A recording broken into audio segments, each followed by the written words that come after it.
So, Doc, what are the biggest things that you see are a challenge for new chiropractors who are starting to open a practice? Such a great question. And I would say there are probably two two challenges. Number one is most new chiropractors who are opening a practice or have never been business owners before, they just don't know what they don't know. Mm.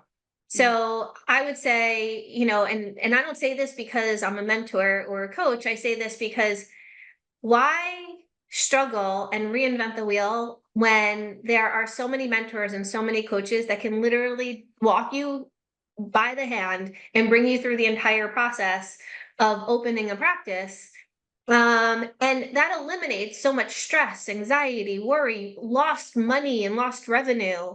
Um, I would say that's like number one is, really finding somebody that you're comfortable with, somebody that you can talk openly with, somebody that you trust, to the moon and back, to be your mentor, to be your leader and walk you through this process.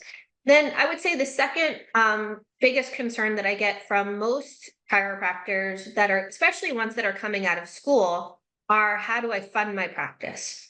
And so there are so many ways. So here's the deal. Most students are coming out of school with 250 to $300,000 in student debt. So many times bank loans are not an option for a lot of these people because they don't have any revenue coming in.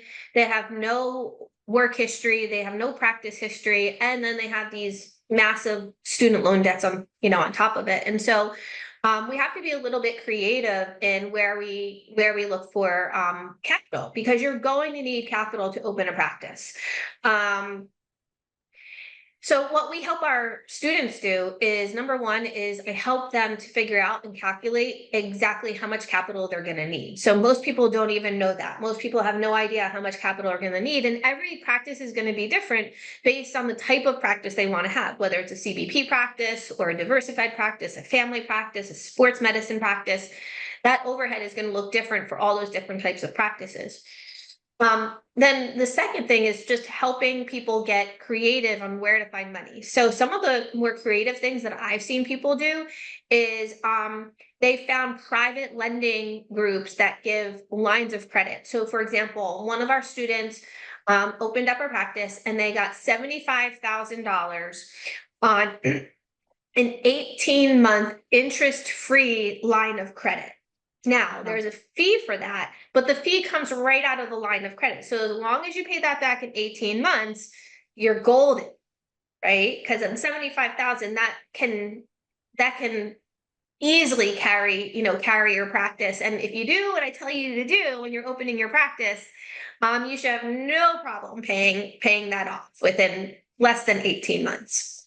Some of the other places that we've seen our students get money from is low interest loans from friends or family. So this is kind of a win-win situation, Kayla, because a lot of people have parents who are elderly or grandparents who are elderly or aunts and uncles who are elderly, and because they're in their season of being later in life, they have all this money that they should be investing, right? That they could be making a lot more money on than just sitting in the bank. If their money's sitting in the bank, maybe it's making less than 1% K in like a checking account Yeah. or something. Yep.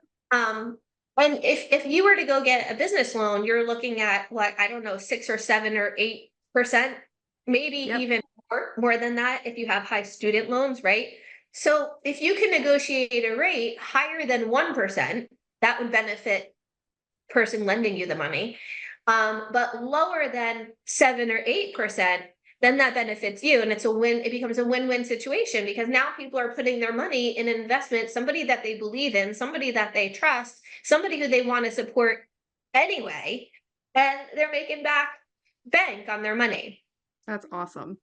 Yeah, a third really creative place is there are chiropractors. I know I have a friend who does this. Him and his wife have done very well in practice. And once again, they're just sitting on a lot of dough. They don't invest in the traditional market because they don't want to be investing their money in things like pharmaceuticals that they don't believe in. And so they invest in chiropractic practices. And so they interview these students and these chiropractors that want to open a practice, and they have a series of questions that they ask just like a bank would. And you need to go to them with your ducks in a row. Like, you have to have your business plan ready, you have to have like your game plan in place. They definitely, once again, I'm not putting out a plug for Thrive or anything like that, but they are definitely going to lend to people and chiropractors that are already working with a coach, because that's a much less risky bet. It's not that it's bet, investment for them. And they invest in opening practices. That's And awesome. once again, they're making more on their money than they would make in a traditional like bank setting or something like that. But yet they're giving these chiropractors really good rates on their lending. Wow, that is not something you would normally think of. Your first go-to is either going to the bank and getting a loan, but like reaching for friends and family is a huge gap that I feel like we're missing out on. Yeah, a lot of our students do that, and it works out great. And like I said, it's a win-win for everybody. And we have about 10 in Thrive. We teach at least 10 different areas where people can go to get capital outside of the traditional like business loan. Wow, that's incredible. Mhm. So, other than connecting with capital resources for new practice owners who are looking to build, what are other resources that you feel like are really important for them to connect with right away when they're opening? Yeah, so I would say that there are a few here because this is where I see a lot of mistakes being made. And one is in their finances. Mm. So many times when I ask a chiropractor, hey, how did you come up with your fee schedule? What they typically tell me is, oh, I've called around other chiropractic offices in my area and kind of took their fee schedule. Do you hear that when Mm. you're coaching, Kayla? Yep, all the time. Yeah, all the time. And that's not really the proper way to come up with a fee schedule. So the proper way to come up with a fee schedule is to calculate basically three things. Number one is you want to know what your monthly overhead, like office expenditure is. Okay. And that overhead should also include your salary and any salaries of your CA. The second thing that you want to calculate is what's your personal overhead. So a lot of people miss this one. But this is like a good safety net to know that you're not going to be starving. Especially for those, there's a lot of chiropractors. As you know, chiropractors love to have kids, right? So you don't ever want to go a month where you feel like you can't feed yourself or you can't feed your kids. So calculation of your personal expenses, and then number three, adding a percentage of profit on top of that. Mm. Okay. And I can't even tell you how many big time chiropractors I know personally. I mean, these guys, Kayla, they are literally speaking on stages all over the country, and they have multi-million dollar practices, and their practice makes no profit. And it's Oh my so hard to gosh. wrap your head around, how can you be revenuing $1 million and have zero profit? And that's because they're not being intentional with their fee schedule. And the reason why it's not good practice to just call up your neighbor and see what other people are charging is because every practice is different, and every practice is going to have a different overhead that they need to meet. So, like for example, for our practice, we have a family CBP practice. So typically, CBP practices have higher overhead than, let's say, like a diversified adjustment only practice, like where you really only need a headrest and headrest paper, right? So, so that's how we teach people how to calculate their fee structure profitably, so that they're profitable from the very beginning. They don't have to wait a year or 5 years or 10 years for their practice to be profitable. They're literally profitable the first week that they're open in practice. And That's we amazing. have, thanks to you, Kayla, we have Excel spreadsheets that make it really easy for our Thrive students, because all they have to do is go through these sheets and plug and chug, and then the Excel spreadsheets actually calculate the overhead for you. So It's we make it amazing. really. Well, I love that. I feel like that is a really big misstep that happens when people are looking to open up a new practice is they don't consider the salary part of the overhead. They just go right into what I'm gonna owe and can I make this float instead of thinking, okay, how can I make this profitable and how can I build my life around this? So that's really cool that we have that like power to show everybody how to do it. yeah. Yeah, it's so true. And how many chiropractors? I mean, I think it's now like 60% of chiropractic offices go out of business in their first 5 years of practice. Wow. Okay. So let's like rewind a little bit. You mentioned a little earlier that you've had practices, we've had clients who have opened up and their first week was a banging week. It was great. They had new practice members line out the door. What Mhm. is the difference between that type of chiropractor and one who's like struggling to get those new patients in first week? That's an awesome question. If I had to narrow it down to really like one word, I would say passion. And I know Hmm. that sounds so simple, but here's the thing. When we teach chiropractors to open, so we do a whole branding and marketing section, okay? You have to get out of the four walls of your office and you have to market your practice. You cannot rely solely on just digital marketing and social media marketing in the beginning because you have to create a presence in your community. You have to create a presence of you being the local go-to um, celebrity, if you will, in your community where people want to go that they trust to get the best answers for their family's health. And so that requires, the reason why I say passion is because when a person has deep seated passion for what they do and who they are as a chiropractor, they can't help but talk about it. Yeah. So see, for a lot of people who don't have passion, it's a struggle. It's like, oh, I got to go out and I got to do this spinal screening, or oh, I'm so afraid of public speaking. I don't want to speak, and they come up with excuse after excuse after excuse for getting out there. But when you have passion, that passion burns so deeply within you that you can't stop yourself from talking about it. Yeah. Right? So if like it's like building a cake, if I had one ingredient that I would say is like the master ingredient to success and getting, butts in seats, so to speak, I would say it's passion. Because Yeah. after that, everything else just kind of flows. I love that. So, do you think clients have the ability to change that mindset from I'm afraid to be in front of people and speak to people with that passion I have? How do I change my mindset into being that person? Yeah, that's a great question. And the truth is that, you know, everybody is afraid.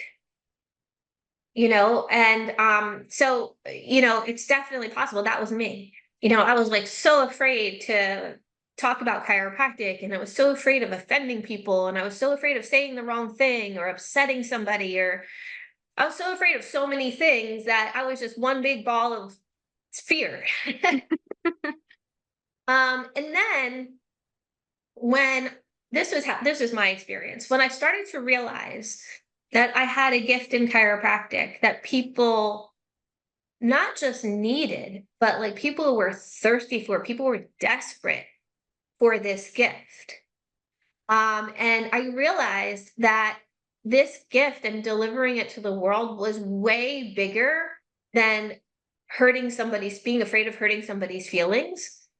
That's when my passion started to really flow for getting out into the community, doing health talks, doing dinner with the docs, doing lunch and learns, you name it, I did it. I literally, I didn't grow up in an age of digital, um, social media and digital marketing. So I literally walked door to door. I literally parked my car and walked miles door to door and told people about chiropractic. I literally walked around with my spine and like a That's health amazing. survey. I love that. I have like the chills. I could only imagine like how much passion you must have had going to that door to tell people about that. Yeah. And you know what? Here's the truth though, Kayla, is it's not easy. This is what I want people to know. Like there were people that slammed the door in my face. There were times where I remember in the summertime, I did this spinal screening and it was like a big event. And I was by myself. I didn't have anybody to help me. And I put up a tent, like one of those gigantic tents, and I had a table, and I think I was doing a thermal scanning at the time, and it was like 100 degrees in the summertime, and I must have scanned over 100 people, and I didn't book one appointment. And I remember the event being over, and I took my tent down, I took all my crap down, packed it all up, and I remember dragging it like off the field because I was at the park here in Manahawkin. And I was like just dragging all my crap back to the car, and I was sobbing, crying because I didn't book one person. Yeah. So my point is that it happens, but you just got to keep going and keep going and keep going. And so that momentum and that perseverance is really the key, but it's driven by passion. Yeah. I think that's like with that passion becomes like a drive to literally change humanity. Like it's not like just about one person or one practice or one chiropractor. It's literally about the message of chiropractic and making sure everybody knows about it and has access to it. So I think when that's like in the forefront of your mind too, that kind of like empowers you to go out and put on that brave face to approach people. Kayla, you're 100% right. And, a lot of people, including myself, like I'm always the first person to say, this about me, like I love money. Like I'm very like financially driven. Like I want to be financially abundant because I believe I deserve to be. Yeah. Um, but what I will say is like, well, even like the love of money, that's not enough of a passion to get out and do what you need to do. Like that passion has to be for a purpose that's bigger than yourself. It's bigger than money. It's bigger than your time. It's bigger than anything else in your life, really. Yeah. It's really powerful stuff. So Yeah. how do we get more how do we connect with more chiropractors so they can like open up their own practice? Like we have touched so many lives, not just like in our own community, but like connecting with chiropractors all across the country and helping them open a practice. Like how do we drive this mission even farther? Yeah, well, that's funny that you say that, because that's how, as you know, I don't practice in the office anymore. I still own the office, so I'm still kind of like in the trenches. I still see what everybody's going through as a business owner, but I don't care for patients anymore.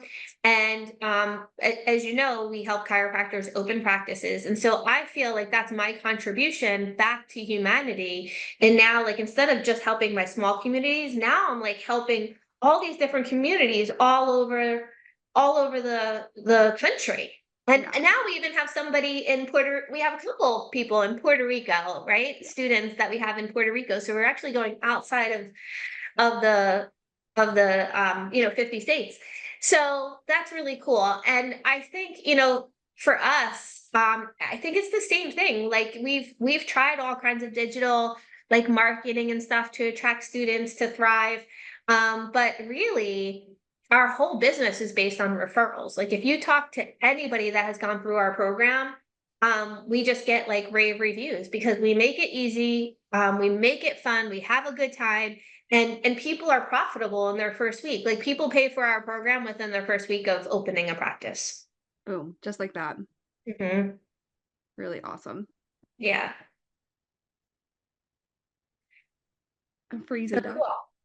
What about you? I mean, you're Coach Kayla now, and you coach the admin end of um our program. What types of questions, what's like the one thing that people need most help with in on the administrative end? You know what? It's funny when you work with clients, you realize that they don't learn a whole lot about administrative systems while in school. That's not really their primary focus. So when students come out and they're looking to open a practice, there are so many questions about administrative systems because they have no idea what's going on. And that's kind of the beauty of the I'm sorry, the admin academy, because in there we walk through everything from like your scripts to your day one, greeting all the way to the daily visit. And so like having those administrative like bumps throughout the program is going to help kind of like ease your transition into like a successful practice. So when we talk about like the one thing that I feel like most people have questions about, It's about the books. How do I financially take what you've kind of taught them on the front end of building that fee schedule, and how do I implement that in practice? How do I build it into the EHR system? How do I build it into care plans? How do I present this to a patient? So all of those inner working pieces are things that we teach. And then once a student and a client learns those systems and those processes, it takes them to the next level. And just like you said, like you go from a $0 revenue like sky high because your system is set. Yeah. Well, you even remember with one of our students, I think you told me that you found like $80,000 in missed insurance revenue Oh because gosh, they, yeah. yeah, My, because their EHR system wasn't set up correctly. yep, that's a big piece of it. So, and that's why it's important to go slow. There are so many inner working pieces to opening a practice, and that's why like having a coach and having someone like hold your hand throughout the whole process is so beneficial, because when you miss a fee schedule, there you go, you miss $80,000 in Yeah. insurance billing that should be sent out, and that's a big pocket of change right there. Yeah. Think about this. In that one thing that you found for that student, that they revenued 4 times what our entire year of coaching is. Yep, 4 times. That's incredible. Yeah. Yeah. Love It's it. crazy. Yeah, it is. Also, I would imagine, correct me if I'm wrong, but I would also imagine that compliant paperwork and being compliant with billing and coding, I know you're not a biller and a coder, but there are some basic compliant like rules and regulations we have to follow. I know when I was in chiropractic school, I got none of that. Yeah, Uh, there are you are. finding that now? Yeah, I do see that. Now, like Dr. Nicole, you just said, we are not a compliance company by any means, but we do offer some like basics, like what's an ABN form? Do you have a Hmm. compliance manual in your practice? Have you done any HIPAA trainings?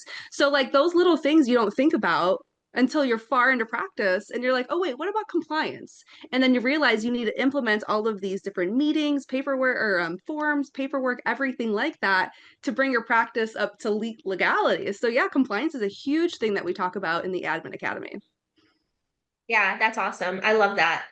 Because and as a like from a business owner's perspective, we're like our brains, I feel like, go at 1,000 miles per hour. And quite honestly, from my perspective, that's like the last thing that is on my plate. That's the last thing on my mind. Yeah, And I always said, thank God I have Kayla, because it's your job to keep me out of jail, right? Make sure that our me too. practice is compliant. Because we don't intend to break any laws, but there are just so many things, like you said, like an opt-out letter versus an ABN letter. Like, Yep. what's the difference? Most people don't even know the opt-out letter exists. Yep, absolutely. Yeah. Like I said, there's a lot of inner working pieces that they don't necessarily teach you in chiropractic school.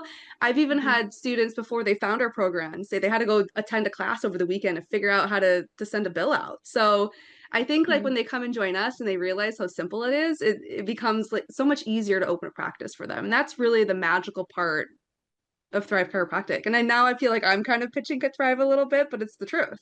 We provide resources and help so chiropractors can like change the world. That's what we're here for. Yeah. So Yeah. I think about it like this. You're going to laugh when I say this, especially you spend a lot of time in Florida with the alligators and such. So I feel like when people are opening a practice, they have like one of two choices. They could either like walk through the water that's infested with alligators, mhm. or they can hire a mentor or coach and literally walk over a bridge and have no fear, anxiety, and safety Yep, absolutely. because you have the bridge, which is the coach supporting you through the whole process, through the whole walk. Yeah. It's really powerful stuff. Yeah, agreed. All right. Well, we're wrapping up towards the end of our half hour, Kayla. So Amazing. yeah. So this was really good.